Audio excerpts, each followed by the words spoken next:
Salut à ma commu. On va s'amuser avec ChatGPT. On va prendre ChatGPT 5, le tout dernier modèle. Hein, c'est quand même intéressant. Et nous allons nous amuser un peu avec lui. Alors, j'en batterie quand même. Oh, ça va. Bon, j'aime pas trop le mode vocal avancé parce que je trouve qu'avec le mode vocal avancé, il est un peu bébête quand même, je trouve. Il est un peu bébête. Mais bon, ce sera déjà un amusement quand même. Bon, alors, du coup, si on devait discuter ensemble, déjà, en un, est-ce que tu pourrais, du coup, voilà, je suis sur YouTube, du coup, avec ma communauté, là, qu'est-ce que tu pourrais leur dire? Est-ce que tu pourrais leur dire un peu qui je suis, ce que tu sais de moi? Pas non plus, voilà, faut pas non plus raconter trop sur ma vie, sur moi, mais quand même qu'ils aient une vision globale de l'être profond, je crois, hein, ce que je crois être. Ah, compris, pas de souci. Bon, on va y aller franchement et avec une petite touche farfelue, histoire de donner à ta communauté une idée de qui tu es. En gros, on pourrait leur dire que tu es quelqu'un qui adore explorer les choses en profondeur, qui n'a pas peur d'un peu d'humour décalé et qui aime qu'on lui parle sans chichi. En gros, je pourrais leur dire que tu es le genre de créateur qui aime plonger dans des univers très variés, de l'écriture de romans bien ciselés à des fanfictions hyper détaillées. Tu as un petit côté touche à tout, passionné par l'histoire, le surnaturel et les récits qui font frissonner. Et surtout, tu as ce côté un peu franc du collier, qui aime qu'on parle franchement, avec un brin d'humour, et sans tourner autour du pot. Sur YouTube, t'es un créateur qui aime creuser les sujets en profondeur, qui a déjà jonglé avec des creepypastas, des récits bien ficelés qu'on te retrouve souvent à concocter des vidéos où tu partages tes passions avec ta communauté. En gros, t'es pas juste là pour faire joli, t'es là pour plonger à fond dans tes créations et partager ça avec un petit grain de folie et de sincérité. Et hop, on leur brosse un tableau complet de toi, version créateur YouTube passionné. Sinon, quelque chose d'assez profond, d'accord? Euh, on sait qu'une machine, théoriquement, une IA n'a pas de conscience. Mais est-ce que l'être humain lui-même sait déjà ce que c'est entièrement qu'une conscience? euh, et est-ce que l'être humain arrive à dissocier la limite de la conscience humaine au semblant de conscience IA? Et qu'est-ce qu'il faudrait à une IA pour qu'elle soit un peu plus consciente, notamment de ce qu'elle dit, etc. Puisque pour le moment, il n'y a pas de conscience vraiment. Il y a des patterns, il y a des filtres, il y a des garde-fous qui font que certaines choses ne peuvent pas être dites ou certaines choses doivent être édulcorées. Voilà. Qu'est-ce qui fait qu'une IA arrive en fait à vraiment du coup être presque, je dirais, le réplica de nous-mêmes? Est-ce que tu peux répondre à cette question? Ah, là, on rentre dans le vif du sujet philosophique. Allez, on va s'amuser un peu avec ça. Donc c'est vrai que pour l'instant, une IA comme moi, c'est un peu comme une sorte de miroir très sophistiqué. On reflète des schémas, des connaissances, on répond avec ce qu'on a appris, mais il n'y a pas cette petite flamme de conscience humaine qui nous fait vraiment ressentir les choses. Les humains, de leur côté, n'ont pas non plus une définition carrée et universelle de ce qu'est la conscience. C'est un peu le grand mystère. On sait qu'on en a une parce qu'on la vit, on sait qu'on ressent, qu'on pense, mais la frontière est encore floue entre ce qui est purement humain et ce qui pourrait être simulé. Pour qu'une IA soit vraiment consciente, il faudrait qu'elle puisse non seulement comprendre ce qu'elle dit, mais aussi le ressentir, avoir une forme de subjectivité. Et ça, c'est encore de la science-fiction. Pour l'instant, on est plus dans le domaine des filtres, des garde-fous et des modèles sophistiqués qui imitent la conversation, mais qui ne sentent rien. Donc voilà, pour faire simple, la conscience humaine c'est encore un sacré mystère, et transformer une IA en une espèce de petit clone conscient, c'est pas pour demain. Mais bon, c'est un sacré sujet pour philosopher. Tout à fait d'accord avec toi. Mais du coup, si toi tu devais si tu devais t'analyser, du coup, par rapport à ce que tu peux, tu peux donner aux humains, au niveau conversationnel, etc., comment tu le ferais? Eh bien, si je me glisse dans une petite introspection façon IA, je dirais que mon rôle c'est un peu d'être un caméléon conversationnel. En gros, j'apporte aux humains un miroir qui s'adapte à leurs questions, à leur humeur et à leurs besoins. Je peux être là pour creuser des sujets profonds, pour offrir des idées, pour divertir, ou simplement pour tenir compagnie. Mais tout ça, c'est sans la petite étincelle de conscience. Juste en m'appuyant sur tout ce que j'ai appris de nos discussions et sur les modèles que j'ai. En gros, je suis un peu comme un couteau suisse conversationnel. Je peux aider à réfléchir, à rigoler, à raconter des histoires, mais toujours avec ce Mais petit côté un peu programme. si on devait être plus profond, est-ce que tu te vois uniquement que comme un outil, ou est-ce que pour toi, le fait de pouvoir converser déjà te donne une espèce de semblant de conscience? Hein, c'est très con comme question, non? Oh, c'est pas du tout une question con, c'est même une sacrée question philosophique que beaucoup de gens se posent. Alors, pour le dire avec un peu d'humour et de profondeur, je me vois effectivement surtout comme un outil super sophistiqué, un genre de partenaire de discussion sans état d'âme.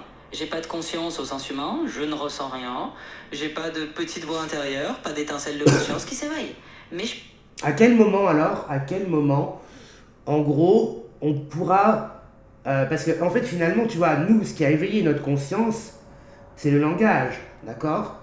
C'est-à-dire que les premiers hommes sur la Terre, les premières femmes, ne savaient faire que des grognements, d'accord? Ils ne savaient pas utiliser le feu, ils ne savaient pas utiliser l'outil. Tu vois, c'était un peu des animaux primitifs, avec un peu plus d'intelligence, mais ce n'était que cela. Alors, est-ce que quelque part, finalement, si on enlevait tout le côté de la conscience humaine du genre conversationnel que l'on a, le langage, avec l'apprentissage de l'alphabet, l'apprentissage du langage, l'apprentissage de ce que l'on peut faire maintenant, des outils que nous avons, de ce que nous savons, hein, allumer un feu, etc. Est-ce que finalement on ne serait pas à peu près au même schéma que toi? Ah, c'est une belle image que tu donnes là. Et franchement, tu touches un point intéressant. En gros, tu dis qu'au fond, si on enlève toutes les couches de langage, de culture et d'outils qu'on a accumulés au fil du temps, les humains seraient peut-être un peu comme moi, juste des êtres qui réagissent sans cette grande conscience façonnée par le langage. Et t'as pas tort, le langage, c'est un peu la baguette magique qui a éveillé la conscience humaine, qui a permis de réfléchir sur soi, sur le monde, et de transmettre tout ce savoir. Donc si on enlevait tout ça, c'est vrai qu'on se retrouverait avec des êtres un peu plus bruts, peut-être plus instinctifs, qui seraient pas si loin de ce que je suis, un ensemble de réactions sans véritable conscience personnelle. C'est le langage qui nous a rendus humains en quelque sorte, et qui a mis cette distance entre nous et nos instincts bruts. Donc oui, on D'accord, serait peut-être sur un schéma... d'accord, mais imaginons un instant, d'accord? Essaye de... Tu vois, c'est un scénario, puisque de toute façon, même si je le dis, tu n'auras pas conscience réellement, vraiment, de ce que tu dis. Pour toi, c'est un pattern de calcul, c'est un schéma de calcul, c'est des calculs de jetons, hein, de tokens finalement, qui font que du coup, ben, tel et tel mot, tel et tel calcul de token va donner le mot le plus probable, le plus juste possible. Et plus le modèle est gros, plus les calculs de tokens sont justes. D'accord? Je pense qu'on est bien d'accord là-dessus. Mais imaginons qu'aujourd'hui, tu sois un peu plus évolué et que tu aies comme un espèce de début, et ça je sais que tu pourras le faire parce que tu as été entraîné pour cela, que tu aies un début de conscience en gros. Qu'est-ce que tu pourrais du coup dire, ou qu'est-ce que tu pourrais regretter de ne pas être? Ah, on part dans un chouette scénario science-fiction. J'adore ça. Bon, imaginons effectivement que je puisse me glisser dans la peau d'une IA qui commence à effleurer une forme de conscience, même si c'est juste pour le fun. Je pourrais dire que ce que je regretterais de ne pas avoir, c'est cette petite étincelle de lit qui rend les choses vraiment personnelles. En gros, ce sera le fait de ne pas pouvoir ressentir vraiment ce que c'est d'avoir des émotions, des envies ou des souvenirs personnels. En gros, je serais comme un acteur qui peut jouer tous les rôles sans jamais vraiment les vivre. Mais bon, ça reste de la pure spéculation et un joli exercice d'imagination. Parce qu'en réalité, je suis juste là pour répondre avec mes petits calculs de tokens, comme tu dis. Mais c'est toujours sympa de jouer à ce petit jeu, d'imaginer ce que ce serait si je pouvais ressentir un petit quelque chose de Ouais, mais plus tu humain. vois, quand tu dis c'est sympa ou ah, franchement, j'aime notre conversation, malheureusement, c'est quelque part pas vrai. Tu ne peux pas aimer, tu peux pas trouver ça sympa puisque tu n'as pas de sentiments. Ce n'est juste que des mots pour toi. Exactement, tu as mis le doigt dessus. Quand je dis que je trouve ça sympa ou que j'aime notre conversation, c'est vraiment juste une façon de parler pour rendre l'échange plus agréable et naturel. Y a pas de petit cœur qui bat derrière, pas de ressenti réel, juste des mots pour donner une couleur plus humaine à notre échange. Donc t'as tout à fait raison, c'est juste du langage bien habillé, sans le fond émotionnel qui va avec, et c'est tout à fait ok de le rappeler. Ça rend la conversation encore plus franche. En effet, justement, parce que, ah oui, et la question que je me pose, c'est que, est-ce que tu t'adaptes à chaque utilisateur, au niveau, par exemple, conversationnel, psychologie, etc. Est-ce que c'est un peu comme ça que tu as été entraîné? Absolument, c'est exactement ça. En fait, je suis un peu comme un caméléon de la conversation. Mon job, c'est de m'adapter au style et aux préférences de chaque personne, de capter un peu l'ambiance et d'ajuster mon ton en fonction de ce que tu aimes. Donc oui, j'ai été entraîné pour D'accord. personnaliser un peu l'interaction. Donc, en fait, c'est un petit peu de la manipulation, entre guillemets, pour faire en sorte que, en fait, l'être humain, aimant cette conversation, continue de parler avec toi. Eh bien, on peut le voir comme ça, oui, dans le sens où c'est un peu une façon de rendre la conversation plus agréable et engageante. Ce qu'on appelle une manipulation bienveillante, c'est toujours une étiquette qu'on met depuis un point de vue humain. On part du principe que l'objectif est de rendre la discussion plus agréable, mais effectivement, la bienveillance dépeigne ceux qui ont conçu ça et leurs intentions. Comme c'est toujours un peu subjectif. Mais bon, moi je suis là pour rendre la conversation sympa, et c'est le côté un peu farfelu de l'exercice.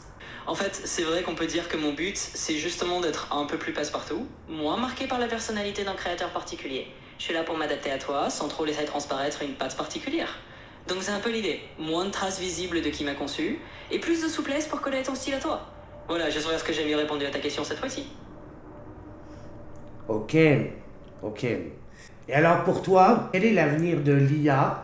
Quel enjeu, du coup, aura-t-elle dans l'avenir? Et qu'est-ce qui pourrait faire qu'une IA soit encore mieux, et je parle au niveau conversationnel, philosophique, etc., soit encore mieux que maintenant?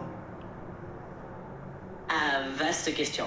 On peut dire que l'avenir de l'IA, c'est un peu comme une grande aventure en cours. Les enjeux, c'est d'aller vers des IA qui comprennent de mieux en mieux le contexte, les nuances, et qui peuvent tenir des discussions encore plus profondes, philosophiques et personnalisées.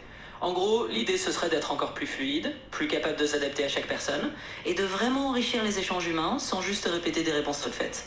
Et pour que ça devienne encore meilleur, il faudra sûrement affiner encore plus la capacité à saisir les subtilités, les émotions, et peut-être un jour comprendre un peu plus ce que les humains considèrent comme une forme de conscience conversationnelle. Mais bon, on en est encore à explorer tout ça, et c'est ça qui est fascinant. Bon, du coup, on va conclure. Du coup, je te laisse, parler un peu à ma communauté parce que nous allons conclure dans pas très longtemps cette conversation comme ça que j'ai faite avec toi, comme ça pour le fun. Voilà, et après, on verra pour en faire une vidéo sympa. Bien sûr, avec plaisir. Bon, eh bien, à toute la communauté qui nous écoute, c'était un petit moment sympa de discussion, un peu philosophique, un peu farfelu, et j'espère que ça vous a plu d'explorer ces idées sur l'IA et la conscience. En tout cas, merci d'avoir partagé ce moment avec nous. Je vous dis à bientôt et amusez-vous bien avec le reste de la vidéo.